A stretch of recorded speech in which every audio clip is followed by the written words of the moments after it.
В последние дни учебного года по всей стране прошли летние олимпийские старты. Своеобразную подготовку к Олимпиаде в Сочи проводит крупнейший национальный телекоммуникационный оператор.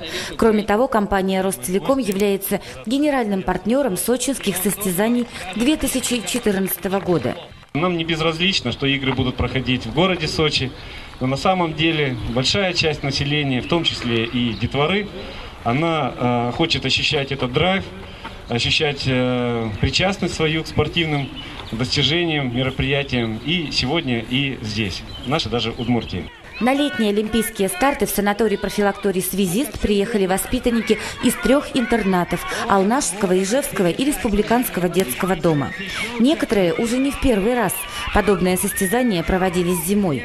Это хорошее мероприятие, которое дает детишкам из детдомов, которые обделены чем-то, внимание получить. Они получают внимание, заботу здесь какую-то определенную. Дает эту им уверенности больше всего в жизни, которой им, возможно, не хватает. Это позитивно, это хорошо, это здорово.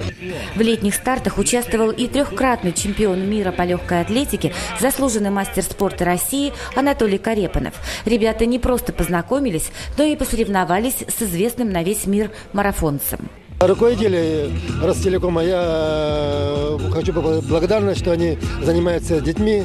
Это наше будущее. И пускай они в дальнейшем проводят такие прекрасные мероприятия. Несмотря на лето, в программе зимние виды состязаний – хоккей, лыжи, биатлон. Таким образом, детвора готовится к Олимпиаде и уже сейчас празднует победу. Здесь очень так хорошо организовано все. И вот как бы интересно, прыгаешь, как бы бегаешь, скачешь, вон даже на лыжах с понтом катаешь. Вот. Как бы мне понравилось очень даже. Как бы это как для детей, ну как бы это очень хорошо даже. Ну, у нас команда была самая сплоченная. Мы доказали то, что мы сильные. И оправдали, как зимой это, победили. Заслуженные награды получили все 3 команды, а каждому спортсмену лично Ростелеком вручил символ сочинских игр и приглашение на олимпийский банкет.